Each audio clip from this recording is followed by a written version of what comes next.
Assalamualaikum warahmatullahi wabarakatuh. Saya akan menjelaskan tentang awal sejarah berdirinya Kesultanan Goa Taloh. Kesultanan Goa Taloh atau Kerajaan Makassar adalah kerajaan Islam yang berada di Sulawesi Selatan. Lokasi Kerajaan Goa Taloh berada di daerah Kabupaten Goa, Sulawesi Selatan. Kerajaan ini merupakan gabungan dari dua kerajaan yang berasal dari keturunan Kerajaan Goa, yang didirikan oleh Tumanurung Bainea di awal abad ke-14. Dan pada awal abad ke-15, kerajaan ini dibagi menjadi dua, yaitu Kerajaan Goa dan Kerajaan Taloh. Pada masa pemerintahan Raja Daeng, Goa dan Taloh bersatu, dan sejak saat itulah disebut sebagai Kerajaan Goa Taloh atau Kerajaan Makassar. Adapun sejarah Kerajaan Goa dan Taloh terbagi menjadi dua periode, yaitu sebelum memeluk agama Islam dan setelah memeluk agama Islam. Kondisi sosial politik Kesultanan Goa Taloh pada awal abad ke-16 datanglah Dato' Ri Bandang ulama Islam dari Sumatera Barat. Ia menyebarkan ajaran Islam di Makassar. Kemudian Raja Makassar bernama Daeng Manrabia memeluk agama Islam dan namanya diubah menjadi Sultan Alauddin. Goa Taloh berkembang sangat pesat pada masa pemerintahan Sultan Hasanuddin, karena pada masa pemerintahannya beliau memperluas dan menguasai daerah-daerah yang dapat menunjang keperluan perdagangan. Saya akan menyebutkan peninggalan kerajaan Goa Taloh, yaitu ada 5. 1. Istana Bala Lompa adalah rumah Sultan Goa yang juga menjadi pusat pemerintahan. Yang kedua ada Masjid Katangka atau Al-Hilal adalah masjid tertua di Sulawesi Selatan yang berlokasi di Kelurahan Katangka. Yang ketiga ada Istana Tamalate, istana pertama dari Kerajaan Goa Taloh. Istana ini dibangun oleh Nimfa Surgawi Tumanurunga pada awal abad ke-14.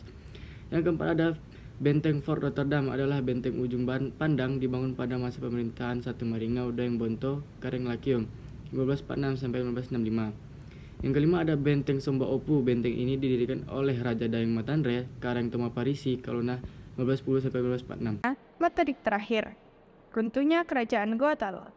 Faktor yang menyebabkan runtuhnya Kerajaan Goa Taloh adalah politik adu domba yang dilakukan oleh Belanda, sebab Raja Bone Arupalaka bersekutu dengan VOC untuk melawan Kerajaan Goa Taloh. Juga karena VOC yang berhasil menguasai sebagian besar kerajaan kecil di wilayah Sulawesi. Oleh karena itu, Sultan Hasanuddin tidak tinggal diam. Ia bersama kerajaan timur lainnya melakukan perlawanan terhadap VOC. Perlawanan pun dimulai yang dipimpin langsung oleh Sultan Hasanuddin. Akan tetapi, VOC menambah pasukannya hingga pada akhirnya pada tahun 1667, Kerajaan Goa Taloh mengalami kekalahan. Kekalahan tersebut ditandai dengan penandatanganan Perjanjian Bungaya. Perjanjian Bungaya merupakan suatu perjanjian yang sangat merugikan kerajaan. Setelah dilakukannya perjanjian tersebut, Sultan Hasanuddin turun tahta dan digantikan oleh Sultan Amir Hamzah.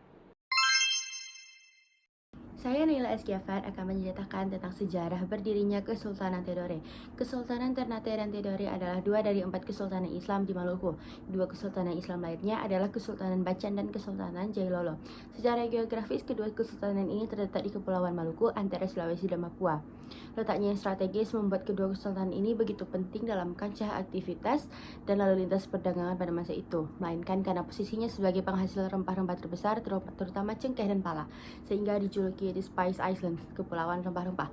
Kesultanan Ternate didirikan oleh Bab Masyhur Malamo pada tahun 1257 dan ia bertahta pada tahun 1257 sampai 1372. Malamo juga sekaligus menjadi Raja Kolano pertamanya. Kesultanan Tidore berpusat di Tidore, Maluku Utara, berdiri pada tahun 1322. Kesultanan ini menguasai sebagian besar Halmahera Selatan, Pulau Buru, Ambon, dan pulau-pulau di pesisir Papua Barat. Baiklah, saya akan menjelaskan tentang keadaan sosial politik Kerajaan Ternate dan Tidore. Dalam melukiskan kondisi sosial kedatangan Portugis di Maluku yang semula untuk berdagang dan mendapatkan rempah-rempah, ternyata juga menyebarkan agama Katolik.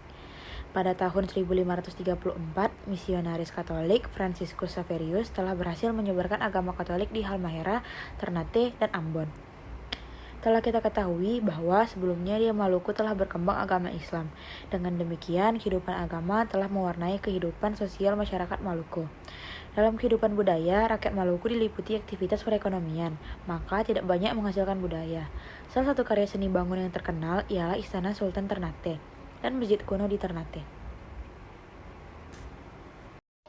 Maluku Utara memiliki perjalanan yang cukup panjang dalam sejarah Indonesia. Dikatakan demikian karena Maluku Utara memiliki rempah-rempah yang sangat besar. Pada sekitar abad ke-15, munculnya interaksi perdagangan terhadap Maluku Utara dan daerah lainnya pada abad ke-17 dan abad ke-18. Belanda interaksi dengan Ternate dengan sistem posisinya pada abad ke-19. Interaksi ini meluas ke wilayah-wilayah selanjutnya di Indonesia. Peninggalan Kerajaan Ternate dan Tidore. 1. Istana Sultan Ternate. Istana Sultan ini lokasinya ada di arah laut. Bangunannya memiliki gaya Tiongkok dan dicampur gaya lokal. 2. Makam Sultan Abdullah. Sultan Abdullah merupakan penguasa ke-24 dari Kerajaan Ternate. 3. Kadatokie merupakan tempat peristirahatan Sultan Tidore. Awal abad 20, istana ini sempat hancur dan dibangun lagi tahun 1997 oleh Sultan Jafar Shah. 4. Benteng Tahula dan Tore. Benteng Tore menjadi saksi bisu penjajahan bangsa Portugis. Benteng Tahula dibangun pada 1610. Fungsinya untuk mengamati wilayah daratan dan perairan Tidore. Tentunya kerajaan Ternate Tidore disebabkan oleh beberapa faktor. Di antaranya adalah adanya adu domba yang dilakukan oleh bangsa Portugis dan Spanyol yang bertujuan untuk memonopoli daerah penghasil rempah-rempah tersebut.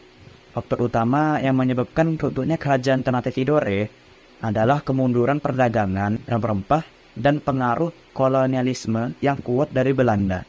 Belanda secara bertahap mengambil alih kendali penuh atas wilayah ini dan mengurangi peran politik dan ekonomi kerajaan-kerajaan tersebut. Hingga pada akhirnya, pada tanggal 7 Juli 1683, Sultan Sibori terpaksa menandatangani perjanjian yang intinya menjadikan Ternate sebagai kerajaan independen Belanda. Perjanjian ini mengakhiri masa Ternate sebagai negara berdaulat. Sekian presentasi dari kelompok 2. Wassalamualaikum warahmatullahi wabarakatuh.